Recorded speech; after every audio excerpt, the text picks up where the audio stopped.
Hey, how are you? It's Mary Bicknell. Welcome to Lead a Life Uncommon, where every Monday you're going to get a little biz bite to start your week off right. And then every Wednesday, we're going to deep dive into all things personal growth, where my goal is to help you have an aha every single week. You know, this podcast is for you, for the woman who's the go-getter, who knows there's more inside. And you know what? You're ready to smash through that self-imposed glass ceiling so you can finally see what you're made of. Ready? Let's go. Howdy. It is Monday, fabulous Biz Bites Monday. And today what we're going to talk about is focus on your strengths and hire for your weaknesses. So welcome to the podcast. I know you're loving it. Thank you so much for all your feedback. Love to hear some more about what is it that you want to know a little bit more about. What do you need to hear on a Biz Bites Monday to get your week started off with a little kick in the pants, a little kick in the ass? Let's get going. Here's the deal. So many times over the years, as I've been working with clients all around their businesses, this is what I have found to be true. Now, whether this could be a startup, and this also includes my 8-figure clients. It's interesting that this is a common theme, and this is why I'm mentioning it. So today's episode is for you. If you're still new and you're thinking about your first hire, or if you've been in business for a long time and you're at a growth point, and you're like, oh, I need to hire. When should I do it? So here's some examples for you. Again, I want you to think about this. A lot of times when we're growing our businesses, we're I call this the minder, the grinder, and the finder, right? We're grinding out the work. We're working all the time. We're minding the business. We're minding the till. Is everything getting done? And we're the finder. Where can we find clients, right? The minder, the miner, the grinder, and the finder. The minder, the grinder, and the finder. Here's the problem. What happens is it becomes challenging if you're not really focused on your strengths and you're trying to do everything. You're really holding yourself back. And the dilemma that I hear, whether it's somebody who's been a solopreneur and maybe they're hiring their first team member, their first contractor, their first full-time employee, or maybe they have one or two, right? And it's just a little tiny baby team.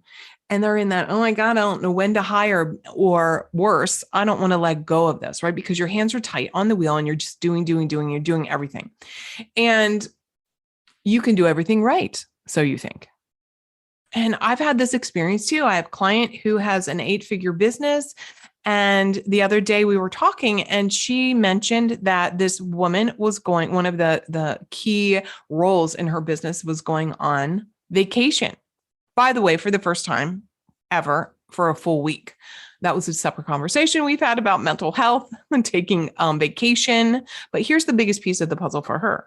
She was concerned because she was really going to have to start moving people around to cover for this vacation, this woman on vacation. And so she would have to move one person into that vacation person. Then she'd have to pull somebody else into the person who's replacing the other person. It just becomes one of those, what's that game where you've got the red cup and you've got the ping pong ball under and you're just moving cups around and you're like, who's got the ball? And it's like shuffling. And she recognized that she was in that moment of realizing, oh my God, I really need to hire a person. And it was trying to decide what type of person to hire. Now, the strength for her, when I was saying hire, focus on your strengths, hire for your weaknesses. So 2 things here. One is when we're doing that for ourselves and we're bringing in someone to take over the tasks, we want to focus on what we excel at, what brings in the money, what's the client deliverable that only we can do, which is, by the way, a lot of times, you can bring in really proficient experts to support your clients. So for her, it was really getting the idea of who can she hire that could eliminate this weakness, this really pivotal piece, this nearly broken link in her chain, so to speak, the hierarchy in her business. Who would she have to hire? Right? The woman who's going on vacation, that's, she's got this strength. The weakness here is not having the correct person to step in and support the role. For example, oh my God, what are you going to do if that girl goes on vacation and she breaks her leg, or she, goes somewhere and she buys a lottery ticket and she wins and she never comes back? So we have this moment where we have to think about, When is the time for really investing in hiring so that you can take off of your plate the things that really you're not great at, and focus on the things you're great at. So that's really the thing that you can build the business. So it becomes a money conversation sometimes, right? It's like, how do I invest in paying somebody who really maybe in the beginning is not going to be doing as much work as they ultimately will be doing? Right. So you're like, if you're going to have a full-time person, but you feel like, I don't really have enough full-time work. Well, perhaps you do. Perhaps this is your time to pull back and start looking at what are you doing? How can you take your hand off the wheel? How can you turn that over? How can you focus on your strengths? And the same with every single department head. How can you allow them and support them to focus on their strengths and bring in a support person? It's the same thing if you're a solopreneur, right? You're doing everything. You're like licking stamps and signing the checks. Do anybody even do that anymore? Like, is that even a thing? I don't even know the last time I wrote a physical check. And I sure as hell don't even remember. Do they even have stamps that you lick anymore? I don't know. That's like my little sense of humor today on your Monday Biz Bites. Here you go. So this is the same quandary that you might have as a solopreneur. When should I hire my first person full time? So then you really have to start looking at the ROI, right? By the time you hire a full-time employee, is it a full-time employee? Is it a full-time contractor? What are you paying in taxes? What are you paying in benefits, et cetera? You really need to run your numbers, because here's the thing, your hires, people that you're bringing into your business, need to have an ROI, right? They need to have a return on investment that you're investing in them. So what can they take off your plate? So let's say they take 10 hours off your plate. What could you do with those 10 hours? Or the case with the client who has an 8-figure business, when you're hiring another person to support multiple departments, here's a piece of the puzzle too. Think about the alleviation of stress. If you start moving people around that they don't excel in each department, you're going to have problems. You're going to have errors. You're going to have people stressed because they're not proficient in it. So these are some of the questions that you need to ask yourself. When should I hire? What is the position? What's the return on investment? Like, what am I getting back? Am I getting money back? Is this person alleviating stress? Is this person helping the team? Is this person pulling away hours so that you can now focus on your strength? So these are some of the questions. Here's a couple more that you need to be thinking about. Here's a concept that a lot of times people fail to implement. Hire slow, fire fast. So I hear this all the time. Oh my God, I can't find any good people. Well, great. It's like, don't hire the first person. You want to have a good vetting process, a good process for hiring people. Here's the thing. Make sure that you do what I call the 3 T's. Okay. Here's what you want to think about when you're hiring people. You want to make sure they have effective tools to get the job done. You want to have great training so that there isn't a lot of confusion, and you want to have clear targets for them.